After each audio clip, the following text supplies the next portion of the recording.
Hello guys, ayan. So dahil medyo mailiwalas ang panahon ngayon, no, at napasyal tayo dito sa hacienda ng aking father-in-law, no. Ayan, so nagkataon naman na namasyal ako, no, since nagpapabunot sila ng singkamas, no. So minabuti nating mamasyal at kumuha ng mga ilang videos dito, no. So nakaka-enjoy din, no, na at nakakamiss na yun bang naglalakad-lakad ka papunta sa Bukirin, no, since na ito nga, oh. So ayan, so tingnan nyo kung paano siya maghukay ng singkamas, no. Ayan, so hinihimay-himay niya, tinatansya niya kung saan banda yung laman ng singkamas, no, para hindi matamaan, no. Ayan, so dahil hindi tayo nakafocus dyan sa ginagawa niya, no, since na ito nga napakalawak, no. Ayan, so ito yung taniman talaga ng singkamas dito, no, pag ganitong panahon. So singkamas ang itinatanim nila, no, and kapag naman depende din sa season kung anong gusto nilang itanim, no. So ayan, so singkamas ngayon, minsan nagtatanim din sila dito ng mais, no, or pagdating ng tag-ulan nagtatanim din ng palay. So ito tayo, no, so lakad-lakad tayo dito, no. Parang kasarap tingnan yung mga singkamas na nakalatag lamang sa lupa, no. Ayan, so ang dami niyan, no, nakabugos-bugos na yung kanilang red bag, no. So mahigit 1 hektarya din itong tinaniman ng singkamas, no. So simula dyan sa likod ko, no, papunta dyan sa dulo na yan yung makikita nyo na napakaluwang pa ng kanilang mga huhukayin. So ayan, so nagsasaking siya, no. Ayan, so pinipili niya, so may mga maliliit, may mga malalaki. So ayan, so dito na naman tayo sa part na ito, no, bandang kalagitnaan ito ng bukid, no. Ayan, so ito na siya.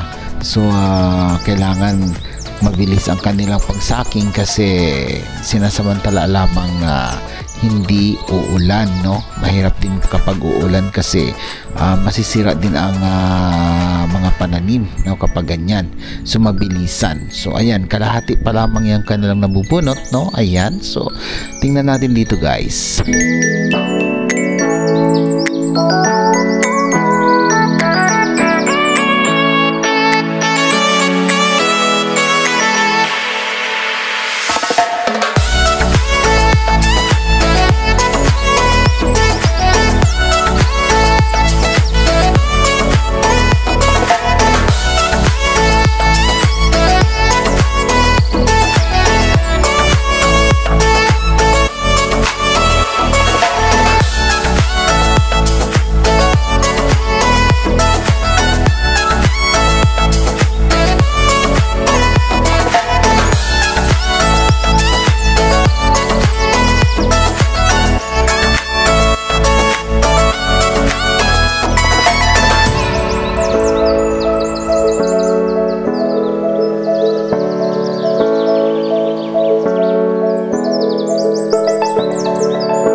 Maluwang pala to, ilang araw to? Matatapos to hanggang mamaya? Hanggang doon ito. Doon? Kalahati. Hanggang bukas pa?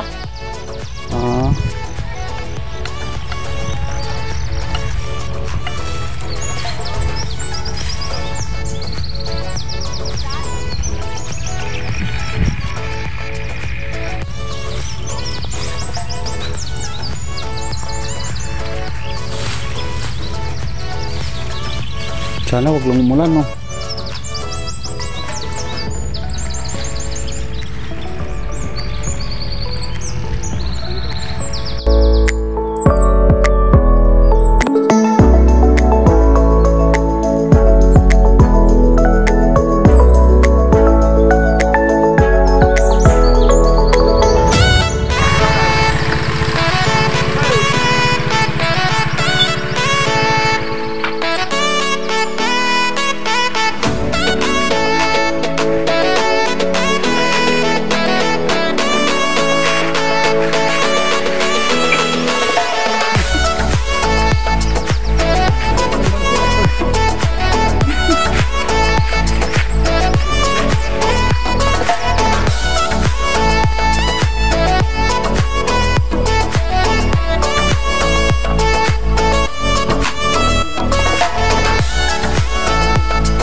Ito lahat galing dyan?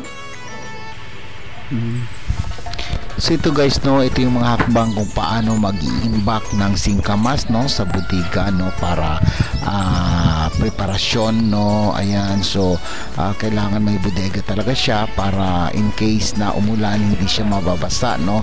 So i-stock natin yan para in case man at tumaas ang presyo, no. So maganda ang kita natin. Ayan.